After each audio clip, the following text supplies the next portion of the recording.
À l'aéroport, en me préparant pour notre lune de miel, j'ai sorti le porte-billet de mon sac suivant les instructions de mon mari. C'est à ce moment-là que c'est arrivé. Mon mari m'a arraché le billet d'avion des mains. Il m'a lancé ces mots. « Tu n'en vaux pas la peine. » J'aurais dû partir avec quelqu'un d'autre. Il s'est alors précipité vers une autre femme. En le regardant, un sourire secret s'est glissé sur mes lèvres, et j'ai sorti mon téléphone. Eh bien, il est temps de partir comme prévu.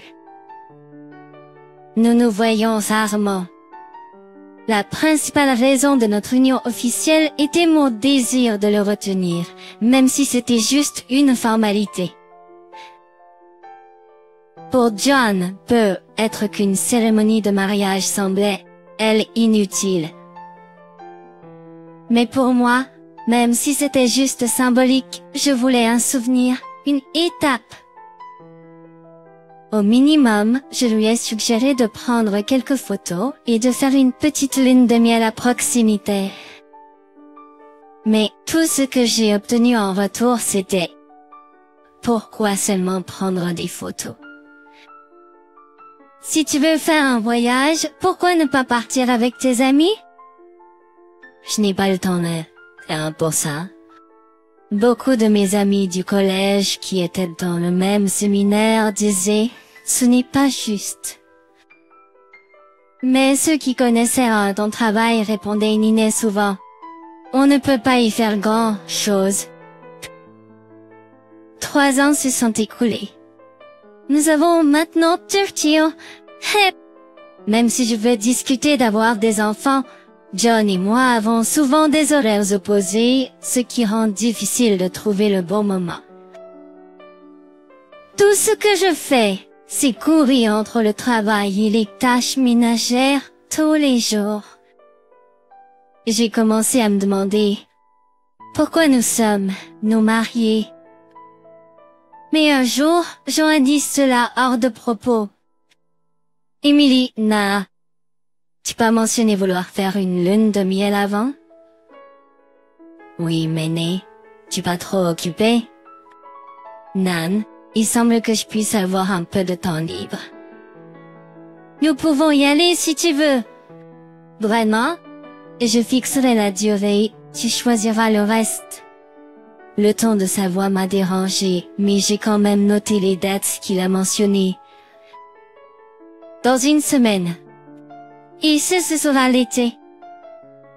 Alors je me suis dit que peut-être un endroit plus frais serait bien, alors j'ai pensé à l'Alaska.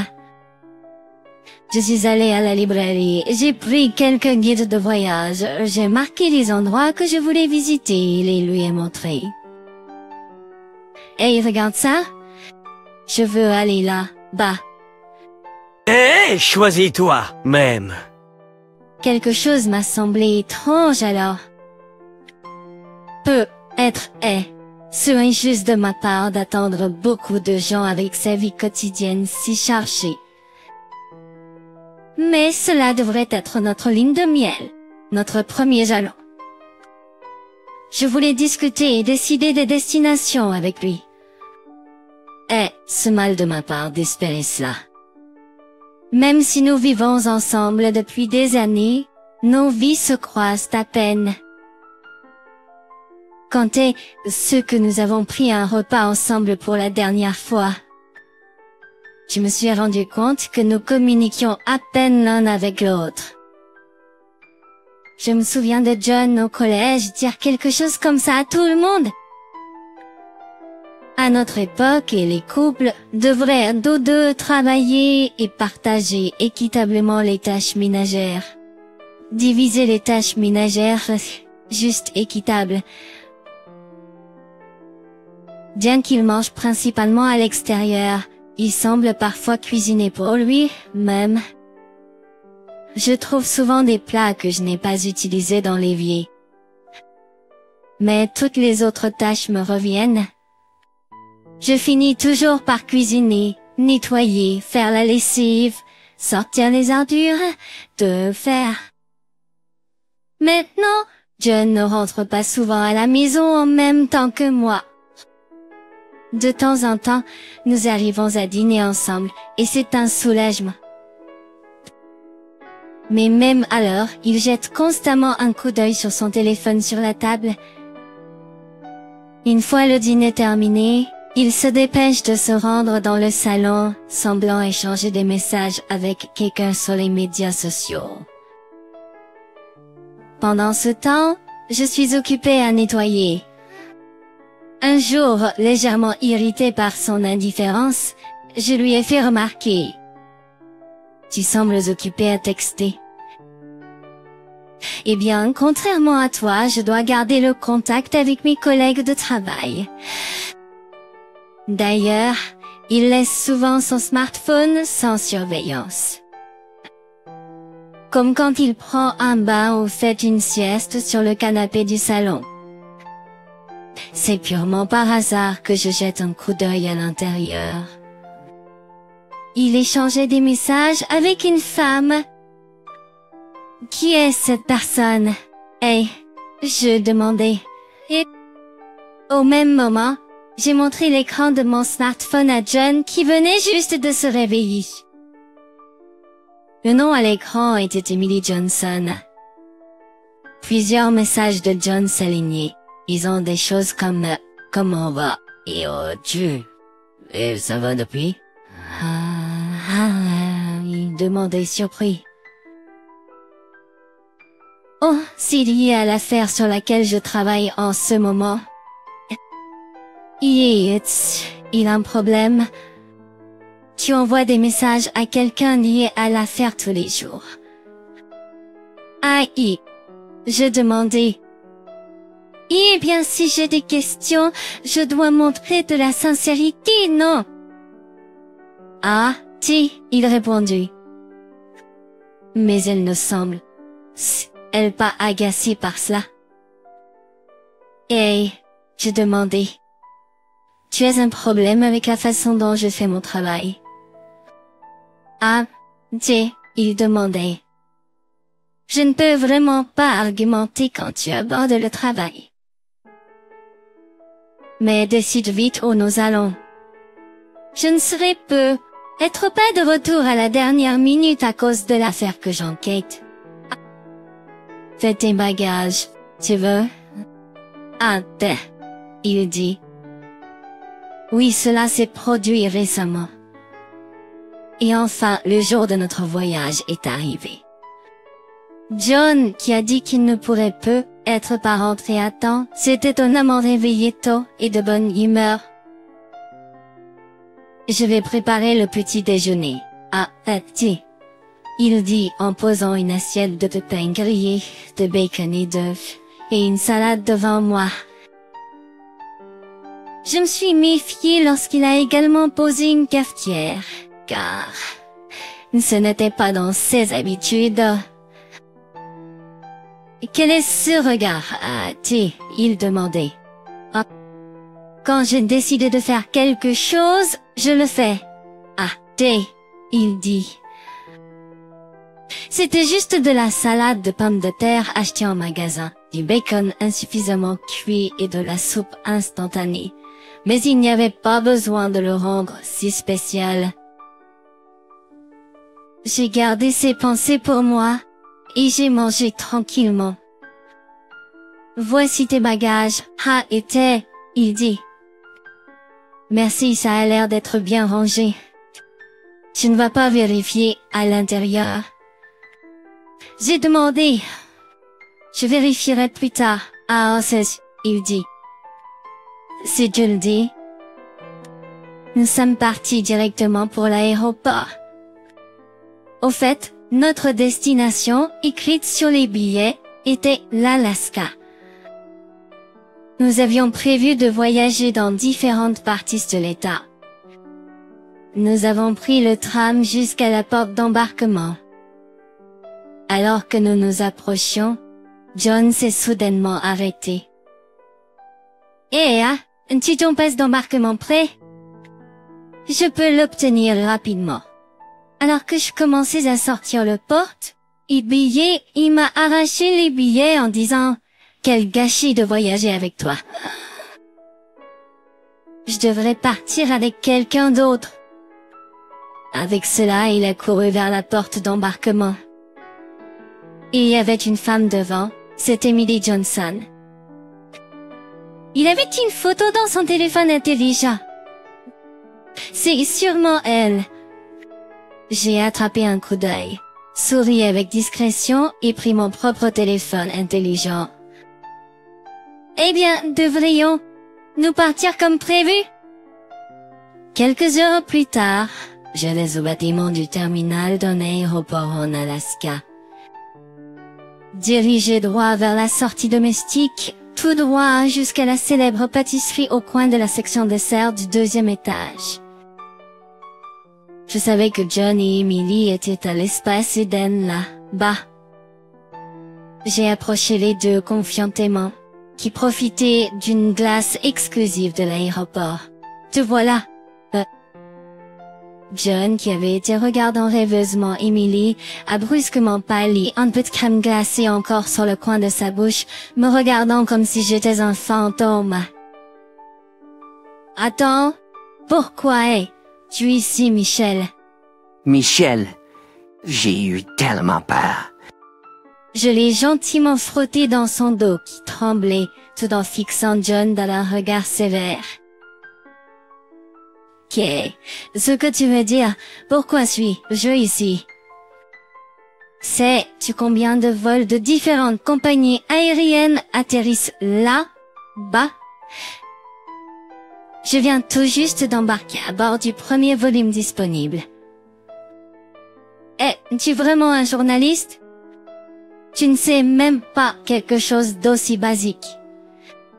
Yeah, tout à fait. Comment peux-tu ne pas réaliser cela, John? Quel genre de journaliste es-tu?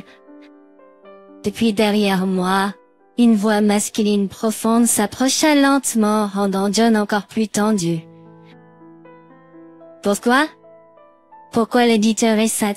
Il est ici. Ne faisons pas de scène ici.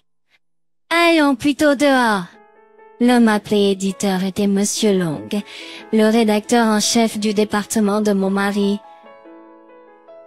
Lorsque nous nous sommes mariés, il et sa femme nous avaient invités à dîner pour célébrer. À ce moment-là, nous avions échangé nos numéros au cas où. Tandis que Monsieur Long, charmant, lui saisit le bras, John frissonna. Emily, qui marchait à mes côtés, entrelaça son bras avec le mien, tandis que John nous regardait, complètement déconcerté. Chaque fois qu'il a essayé de se rapprocher d'Anna, Monsieur Long a retenu fermement la main de John. Nous faisions semblant de ne pas remarquer alors que John grinçait des dents, d'exaspération. C'est moins bondé par ici. Nous nous sommes dirigés vers une salle spéciale au 3e étage que nous avions réservée plus tôt. Un homme déjà à l'intérieur s'est levé et nous a fait signe. « Hey, par ici !» L'expression de John est passée à l'effroi. Oh, et il s'est arrêté net. « Attends, Michel, pourquoi mon père est-il là? » Eh bien, tu m'as laissé derrière.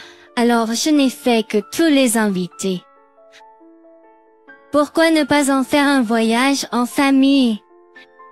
Ça aussi, c'est de ta faute si tu pensais pouvoir partir en lune de miel avec une autre femme. C'était bon. Je chuchotai à Emily et elle acquiesça. Désolé du retard, mère et beau-père. Nous avons réussi à capturer John. Capture? Exactement. Un homme qui pense à partir en lune de miel avec une autre femme devrait être capturé, non? Et tu as utilisé l'argent de Michel pour tout ça, né? Ce pas beau père. Oui, ce n'était pas seulement les beaux parents. Mes parents étaient là aussi. Et un autre homme, en costume avec des lunettes. Donc, et? C'est la jeune femme en question? Qui êtes-vous? Désolé pour le retard de présentation. Je suis... Il a remis une carte de visite à John. Un avocat? Pourquoi? En fait, j'ai reçu une demande de la part de Michel et d'Emilie ici, John a dit. Michel l'a fait? Attendez, ce qui est le plus important, Emily, pourquoi au monde? John a tendu la main vers elle en disant cela. Cependant, sa main a manqué, car Emily a esquivé. Arrêtez. Emily, je suis désolée. J'ai réussi à l'amener ici avec votre aide, mais il semble que c'était ma limite. Règle? De quoi parlez-vous? Vous suivez Emily depuis un certain temps, n'est-ce pas? Vous dites que je l'ai harcelée? Ce n'est pas le cas. Ce n'est pas le cas. J'ai parlé à Emily de l'incident qui s'est produit l'autre jour. Donc, après cela, vous avez continué à être en contact même si l'article était terminé? Pour des histoires mots comme celle-ci, vous êtes censé rester en contact avec les personnes impliquées. Monsieur Long a giflé John sur la tête de haut. Je m'excuse, Madame Johnson. Je lui ai dit de ne publier aucun autre article concernant l'incident dans lequel vous étiez impliqué. Regardez les messages que cet homme m'a envoyés. L'avocat a distribué des impressions des messages à tous. Kate, ce que c'est.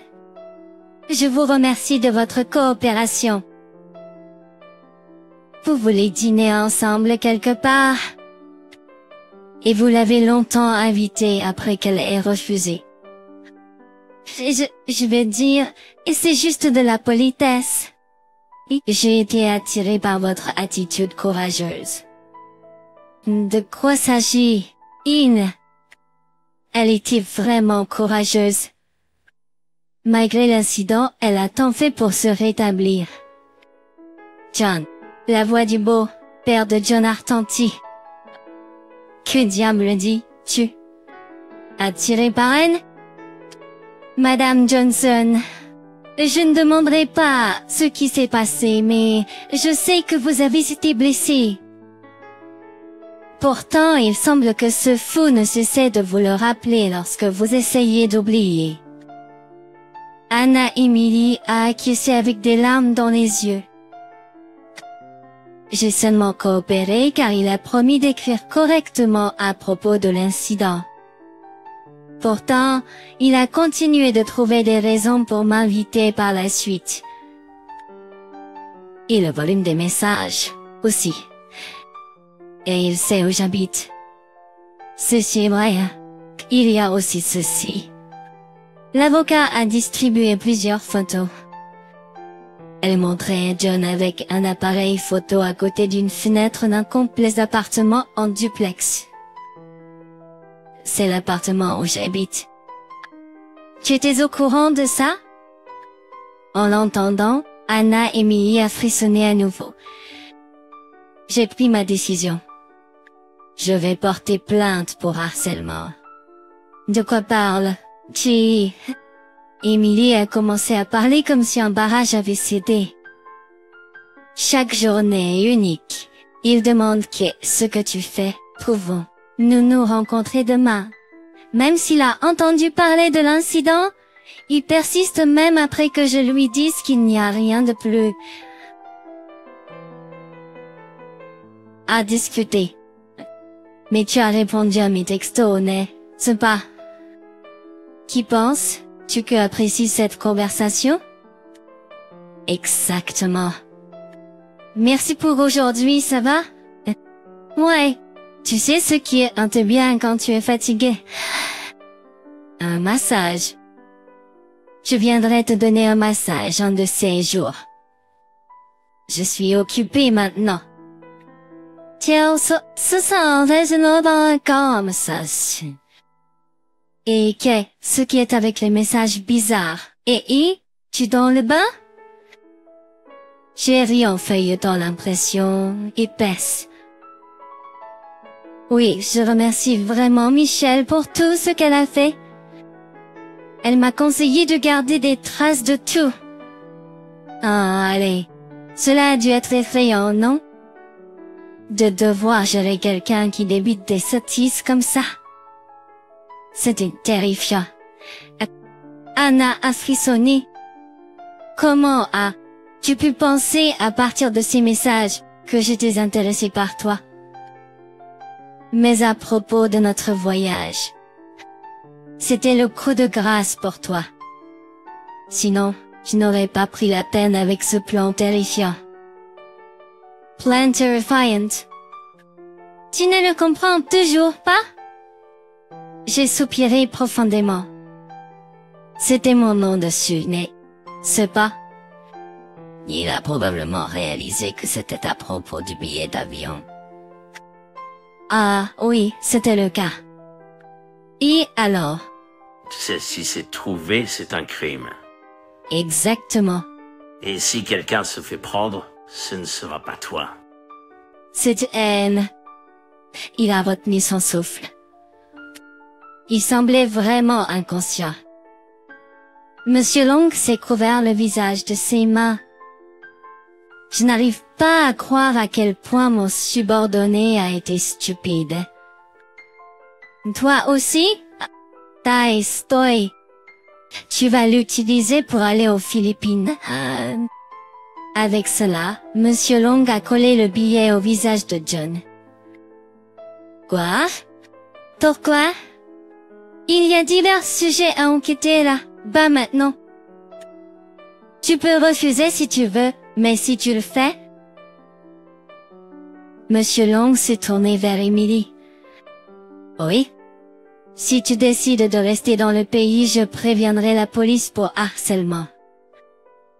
Je comprends, mais je n'ai pas mes bagages ou mon passeport. Tiens, prends le passeport. C'était mon tour de le lui remettre. Eh oui. Il y a quelque chose d'important. Signe ceci avant de partir. Il semble que John se soit trop surestimé et se soit ruiné. Monsieur Longlasso, entendu indirectement. Depuis, je n'ai entendu aucun ragot à propos de son retour. Michel, par ici. Au café où nous nous étions donné rendez-vous, Emily m'a fait signe. Désolé du retard.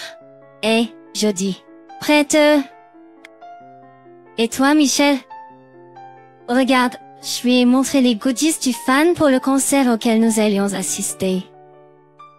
Nous avons échangé un sourire complice, pris un café rapide et puis nous sommes dirigés vers la salle. Pendant le temps où je communiquais au sujet du problème de John, j'ai découvert qu'Emily et moi étions fans de la même musicienne et nous avons accroché. Nous nous étions promis d'assister à un concert ensemble une fois que tout serait réglé. Aujourd'hui était le jour tant attendu. Après le mariage, j'avais oublié de tels plaisirs dans les emplois du temps conflictuels avec John. Maintenant, je peux passer du temps juste pour moi, avec des amis, partageant la même passion. Oh, je suis vraiment heureuse d'avoir pris cette décision dans le passé.